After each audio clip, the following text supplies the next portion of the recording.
یہ زوہا کدھر ہے؟ ہمرا کو کچن میں چائے بناتے دیکھ کر چچی جان نے حیرت سے پوچھا تھا کہ ابھی کچھ دیر پہلے وہ زوہا کو شام کی چائے بنانے کا کہہ کر گئی تھیں اور اب زوہا بھی غائب تھی۔ وہ تو اپنے کمرے میں ہے، کہہ رہی تھی کہ انہیں اپنی وارڈروب سیٹ کرنی ہے۔ ہمرا نے کہتے ہوئے چائے دم پر رکھی تھی۔ وہ سر ہلا کر زوہا کے کمرے کی طرف بڑھ گئی اور حسب توقع اسے بستر پر دراز پا کر انہیں سخت غصہ آیا تھا۔ میں نے تمہیں چائے بنانے کا کہا تھا اور تم یہاں آرام فرما رہی ہو۔ مجھے کچھ کام کرنا تھا، اس لیے وہ کھوگی سے کہتی اٹھ بیٹھی تھی۔ ان کی تیوری کے بل اور گہرے ہو گئے۔ ایک چائے تو بنائی نہیں گئی تم سے، اور کون سے کام نپٹانے تھے جو بستر پر لیٹ کر نپٹا رہی ہو؟ اوفو امی، ہمرا بناتے رہی ہے چائے، وہ اکتا کر بولی تو انہوں نے تیز لہجے میں کہا، ہمرا تو بنا ہی لے گی، اس سے پہلے صبا نے اپنے سلیقے سے سارا گھر سنبھالا ہوا تھا۔ مجھے حسرت ہی رہے گی کہ تم بھی کچھ سنوار لو۔ ایک چائے بنا لینے سے کیا سنور جائے گا بھلا؟ تمہاری زندگی تو سنور جائے گی۔ زوہا جیسے دفتن ہی ان کی ناراضگی کا مطلب پا گئی۔ میں جیسی ہوں ویسی ہی بہت اچھی ہوں، میرا یوں بھی بہت اچھا گزارا ہو جائے گا، وہ تیکھے لہجے میں بولی تھی۔ فضول باتیں مت کرو، کچھ عرصے میں شادی ہو جائے گی اور روٹی تک ڈالنی نہیں آتی تمہیں۔ موئی تو عادی ہے بہترین کھانے کا، موئی دادی ہے تو میں کیا کروں، میرا یہاں کیا تذکرہ؟ اس کے تیز لہجے پر وہ ناپسندیدگی سے اسے ٹوک گئی۔ تمہیں ان سب باتوں کا پتہ ہونا چاہیے کہ موئی کو کیا پسند ہے اور کیا نہیں، اس سے رشتہ طے ہو رہا ہے تمہارا۔ مجھے اس کے متعلق یہ حساب کتاب رکھنے کی کوئی ضرورت نہیں، اور آپ لوگ بھی خواہ رشتوں کا جوڑ توڑ مت کریں۔ میں جیسی بھی ہوں اچھی ہوں، کسی کے لیے بدل نہیں جاؤں گی۔ اس کے سامنے بیٹھتے ہوئے وہ غصے سے بھرے انداز میں بولی، کیا مطلب ہے تمہارا؟ کون سے خواہ کے رشتے ہیں؟ آپ کو کم از کم مجھ سے تو پوچھنا چاہیے تھا، وہ ابھی بھی ناگواری سے کہہ رہی تھی۔ چچی جان کو اس کی غیر ذمہ دارانہ گفتگو ہمیشہ ہی سے ناپسند رہی تھی، مگر اس وقت انہوں نے بامشکل تحمل کا مظاہرہ کیا تھا۔ اس سے پہلے کون سے کام تمہارے مشوروں سے ہو رہے تھے جو اس اہم معاملے میں تمہارا مشورہ ضروری تھا؟ اور پھر تمہیں کیا اعتراض ہے؟ کیوں مجھے کون سا مسٹر پرفیکٹ سے بیاہ رہے ہیں آپ لوگ کہ مجھے کوئی اعتراض نہیں ہوگا؟ آپ تائی جان سے انکار کر دیں بس، اس نے اپنے مخصوص لٹ مار انداز میں کہا۔ تو وہ چڑھ ہی تو پڑی، انہیں ذرا برابر امید نہیں تھی کہ وہ اتنے صاف انداز میں منع کر دے گی۔ تم حواس میں تو ہو، کیوں منع کر دوں؟ میں تو شروع ہی سے انتظار میں تھی کہ آپا اس رشتے کی بات کریں۔ ان کی بات نے زوہا کو سر تپا سلگا دیا تھا۔ ایسے کون سے ہیرے جڑے ہیں اس میں، یا میں ہی اتنی فالتو ہوں کہ آپ اس شخص کے انتظار میں دن گن رہی تھی؟ وہ جھٹک کر رہ گئی۔ بکو مت، انہوں نے اسے جھاڑ دیا تھا۔ خاندان کا بہترین لڑکا ہے معید، سب گھروں میں اس کی طبیعت اور کردار کی مثال دی جاتی ہے، کوئی ایک خامی بھی ہم لوگوں نے نہیں دیکھی۔ تم نے دیکھی ہے تو کہو۔ اور بی بی، ہیرے تو تم میں بھی نہیں جڑے ہیں، پھر بھی آپ نے خود اس رشتے کی بات کی ہے۔ میں کسی بھی خوبی یا خامی کی بات نہیں کر رہی، بس مجھے اس سے شادی نہیں کرنی ہے۔ میری اور اس کی سوچ میں بہت فرق ہے، اس نے طنز لہجے میں کہا تو وہ بھی اس کے لب و لہجے میں بولی، تمہارا صرف دماغ خراب ہے اور کچھ نہیں۔ خبردار، جو مجھ سے کتابی باتیں کرنے کی کوشش کری تو بڑے بڑے بیٹھے ہیں تمہاری زندگی کا فیصلہ کرنے والے، اور بہتر ہی کریں گے۔ خیر، میں کسی بھی صورت معید سے شادی نہیں کروں گی، میری اس سے نہیں بن سکتی۔ شکر کرو کہ اتنا بہترین رشتہ، انہوں نے غصے سے کہنا چاہا تو وہ ان کی بات کاٹ کر تلخی سے بولی، اسی لیے تو کہہ رہی ہوں کہ اتنے بہترین شخص کے لیے کوئی بہترین لڑکی ڈھونڈے، یہی سمجھے کہ میں اس کے قابل نہیں ہوں۔ تم اب چپ رہو، تمہارا تو دماغ خراب ہو گیا ہے اور کچھ نہیں، وہ چڑھ گئی تھی۔ اس کی باتیں بے وقوفی کے سوا کچھ بھی نہیں لگ رہی تھیں انہیں۔ میں یوں ہی نہیں کہہ رہی امی، یہ واقعی سچ ہے، آپ معید سے پوچھ لیں۔ وہ صرف تائی جان کی فرما برداری میں اس رشتے پر حامی بھر رہا ہے، ہم دونوں کے خیالات میں بلکہ ہر چیز میں زمین آسمان کا فرق ہے۔ وہ زچ ہو گئی تھی۔ اس کا خیال تھا کہ امی کچھ سوچنے پر مجبور ہو جائیں، مگر ادھر تو لگ رہا تھا کہ وہ جانے کب سے اس رشتے کی راہ تک رہی تھی۔ اس میں سے کون سی نئی بات ہے؟ میاں بیوی کے درمیان آہستہ آہستہ ہی ایک دن جاننے اور سمجھنے کا عمل وقوع پذیر ہوتا ہے، نہ کہ خدا اوپر ہی سے ذہنی مطالبات کر کے بھیجتا ہے۔ تم دونوں تو پھر بھی کزنس ہو، بالکل انجان فرقوں میں بھی شادی کے بعد اس قدر ذہنی مطالبات ہے کہ یقین نہیں آتا، وہ اٹل انداز میں کہہ رہی تھی۔ زوہا کو رونا آنے لگا، بھلا وہ مجھ سے شادی کر سکتی تھی؟ اس سے زیادہ ذلت ذہانت کی اور کون سی بات ہوتی؟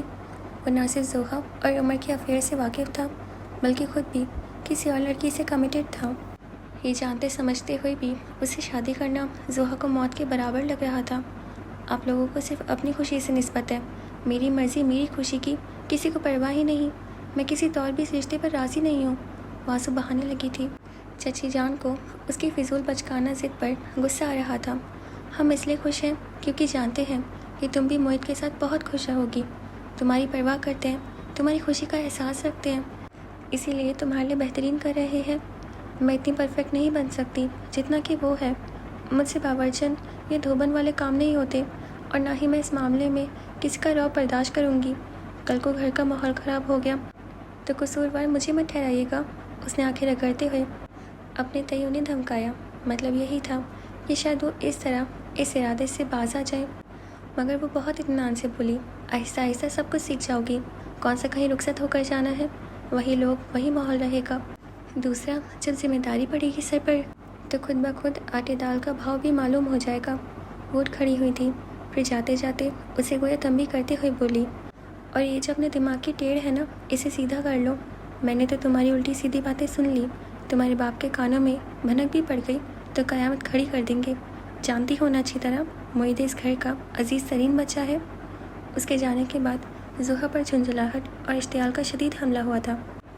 عزیز ترین بچہ، ایک میں ہی ناپسندیدہ ترین اور فالتو فرد ہوں.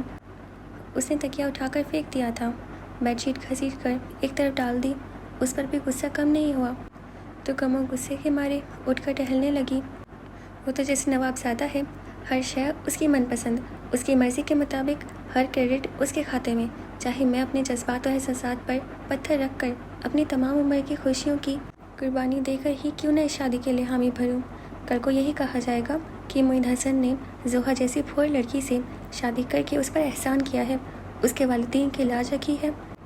وہ کیا چاہتے ہیں کہ دکھ سہے بے فاختہ اور انڈے کھائے کوے میاں، مگر میں ایسا کبھی ہونے نہیں دوں گی. معید حسن، تمہاری بننے بچے والا امیج میں تہس نہس کر دوں گی. ابھی تمہارا زوہا میرے سے واسطہ نہیں پڑا.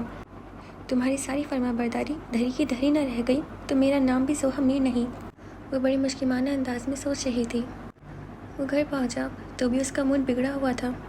نگین نہیں آئی؟ تائی جان نے یوں ہی پوچھ لیا تھا. صبا نے روک لیا. اسے حالانکہ پتہ بھی تھا کہ میں کل اسلام آباد جا رہا ہوں. اسے تو موقع چاہیے تھا دل کی بھڑاس نکالنے کا.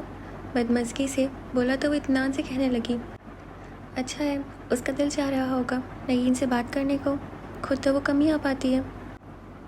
تو اس کا یہ مطلب تو نہیں ہوا کہ میری بیوی پر قبضہ کر لے وہ لوگ. وہ سر جھٹک کر بولا تو وہ ہنسی. وہ بیٹی ہے اس گھر کی. تمہاری بیوی ہونے کے بعد اس گھر سے رشتہ ٹوٹ تو نہیں گیا اس کا. خود تو صبا آتی نہیں ہے. اسے اتنے دھڑلے سے روک لیا. میں نے کہا بھی کہ مجھے پیکنگ کا مسئلہ ہوگا. وہ خفیف سی جھلاہٹ کے ساتھ کہہ رہا تھا، لو بھلا اس سے پہلے کبھی کوئی مسئلہ ہوا ہے تمہیں؟ بہنوں میں سے کوئی کرتی کی پیکنگ؟ اور تم بھی کون سا اتنا زیادہ سامان ساتھ لے جاتے ہو؟ بیوی پر اتنی زیادہ پابندی بھی اچھی نہیں ہوتی. پہلی بار تو وہ رہنے گئی ہے. تائی جان نے سے گھرکا، مگر اس کا موڈ نہیں بدلا تھا. اسے رہ رہ کر اس پر غصہ آ رہا تھا جو اس کے خیالات سے واقف ہونے کے باوجود اتنے آرام سے وہاں رہنے کے لیے مان گئی تھی. ہمراہ اور زوہا تو سو گئی ہیں. چلو مجھے بتاؤ کون کون سی چیزیں پیک کرنی ہیں، میں کر دیتی ہوں. انہوں نے مصلحانہ انداز میں کہا تو وہ انہیں روک گیا. آپ سو جائیں جا کر، صبح دیکھی جائے گی. یوں بھی کون سا منہ اندھیرے نکالنا ہے. 9 بجے تک کا ٹائم ہوگا، تب دیکھ لیجیے گا. جیسی تمہاری مرضی. وہ اپنے کمرے میں چلی گئی.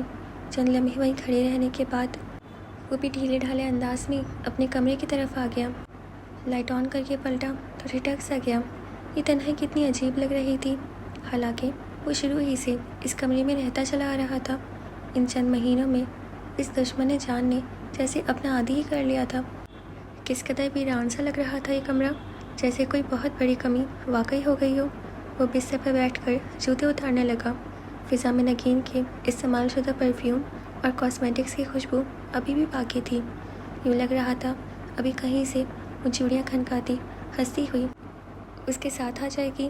خود سے منسلک چیزوں سے متعلق وہ ہمیشہ ہی سے بہت ٹچی رہا تھا، اور یہ تو ایک جیتی جاگتی ہستی کا معاملہ تھا جس کے ساتھ دل و روح کا اٹوٹ رشتہ جڑا تھا. وہ کیوں جھنجھلاہٹ کا شکار نہ ہوتا؟ آئندہ کبھی میرے بغیر وہاں رکے تو دیکھنا. وہ مغلوب سے جذبات کے زیر اثر بہت جذباتیت سے سوچ رہا تھا، اور یہ تو قطعی بات تھی کہ وہ اب کبھی نگین کو کہیں رہنے کی اجازت دینے والا نہیں تھا، چاہے کوئی ناراض ہی ہوتا رہے.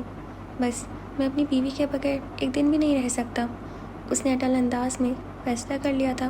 جذباتیت کے زیر اثر وہ یہ بات بھول رہا تھا کہ نگین اس کی محبوبہ نہیں بلکہ بیوی تھی، جو بہت سے معاشرتی رشتوں میں بندھی ہوئی تھی جنہیں نبھانا اس کے لیے لازم تھا۔ وہ کسی عاشق کی طرح ہر گھڑی اسے اپنی طرف ملتفت دیکھنے کا متمنی تھا۔ اس رات وہ بہت بے چین نیند سویا تھا۔ وہ صالحہ بیگم کو ان کے بستر پر لٹا کر آئی تو نگین اور نوفل باتوں میں مصروف تھے۔ واٹ اے سرپرائز صبا، تم نے انہیں ماڈلنگ کی اجازت دے کیسے دی؟ نگین کا بے چینی کے تہیے میں ریپر میں لپٹا سوال اس قدر غیر متوقع تھا کہ وہ اس کے پاس بیٹھی گڑبڑا سی گئی، پھر قدرے سنبھل کر سنجیدگی بھری لاپرواہی سے بولی، انہوں نے مجھ سے ایسی کوئی اجازت نہیں لی، یہ ان کا ذاتی فیصلہ ہے۔ نگین کو اسے اس جواب کی توقع نہیں تھی، سو وہ شوقی نظروں سے نوفل کو دیکھنے لگی جو صوفے سے ٹیک لگائے کارپیٹ پر نیم دراز تھا۔ مسکراہٹ دباتے ہوئے بولا، سو واٹ نگی، میں کون سے دوسری شادی کرنے جا رہا ہوں جو ان کی اجازت؟ اسٹاپ اٹ بھائی۔ وہ یک بار کی تیز لہجے میں اسے ٹوک گئی تھی۔ ڈونٹ وری نگین، جو کچھ نہ کر سکتے ہوں وہ صرف باتیں ہی کرتے ہیں۔ صبا کا لہجہ تذلیل اور انداز پر سکون تھا۔ نوفل کی ہنسی سمٹنے میں ایک پل بھی نہیں لگا۔ اس کی سلگتی نگاہ کی تپش صبا نے اپنے چہرے پر بہت واضح طور پر محسوس کی تھی اور اپنا اطمینان بھی۔ نگین ہنسنے لگی، یہ تو تم نے بالکل صحیح کہا، ابھی تو شروعات ہے، اس بحر بکرا میں پاؤں تو دھونے دو، پھر دیکھنا میری سوئمنگ۔ نوفل کا لب و لہجہ بہت بشاشت بھرا تھا مگر تاثر میں سرد مہری تھی۔ ویسے بہت بری بات ہے بھائی، آپ کو صبا سے اس سلسلے میں اجازت ضرور لینی چاہیے تھی، چاہے کیسی فیلڈ ہے یہ۔ نگین نے سنجیدہ ہوتے ہوئے کہا تو صبا اندر ہی اندر کڑ کر رہ گئی۔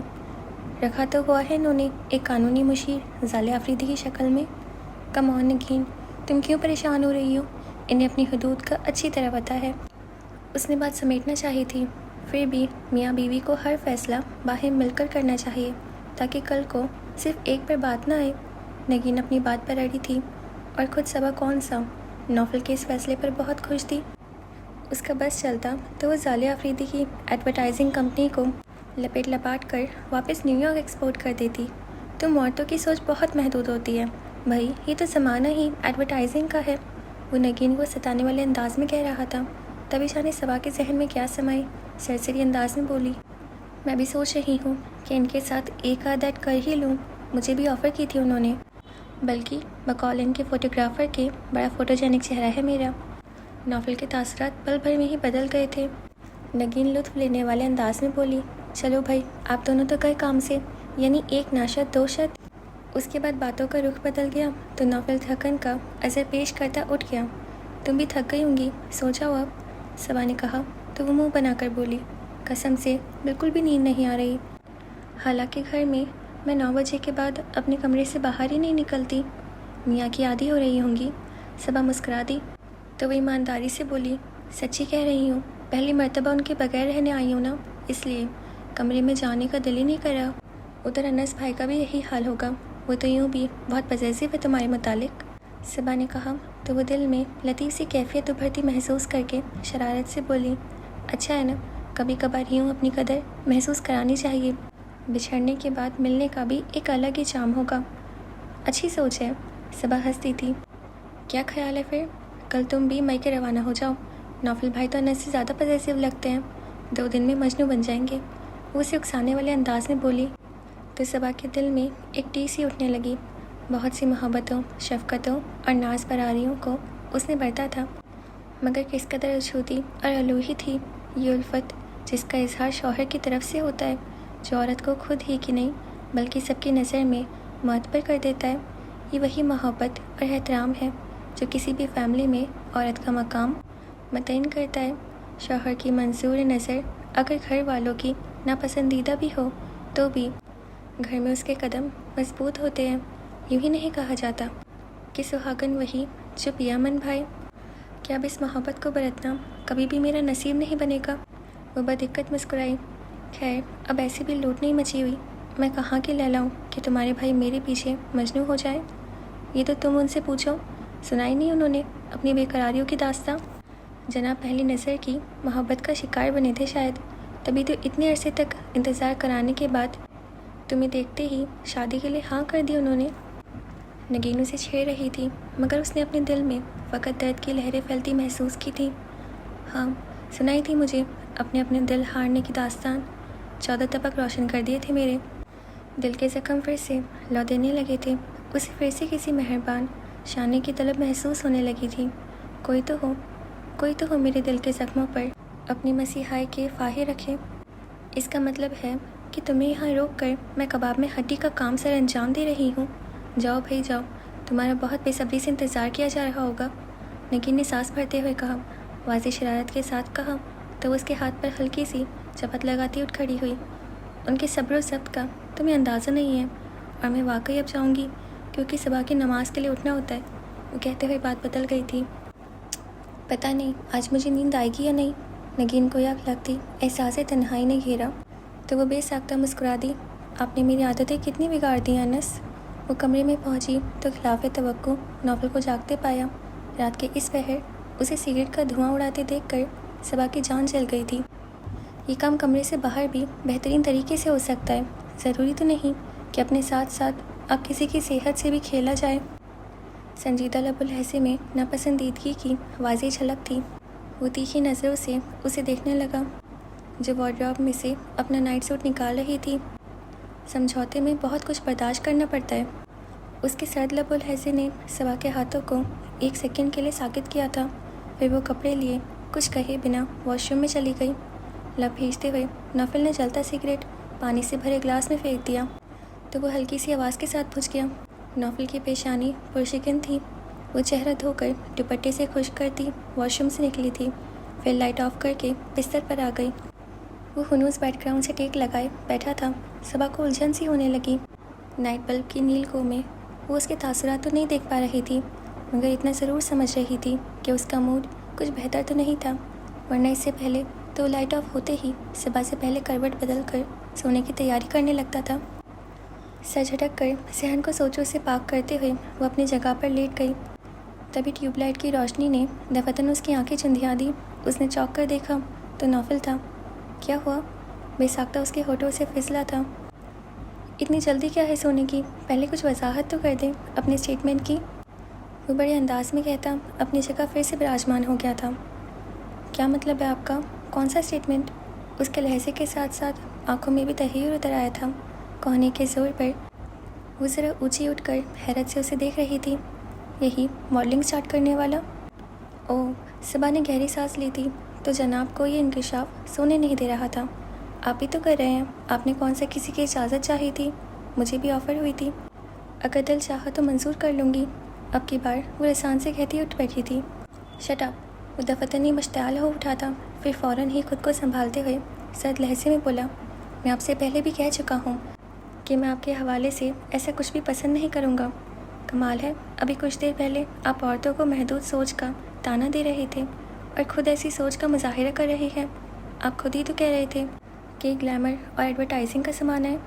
اس کے غصے نے صبا کو اندر سے ڈرا دیا تھا، مگر بظاہر بڑی سادگی سے بولی، تو وہ دانتوں پر دانت جما کر ہے کیا؟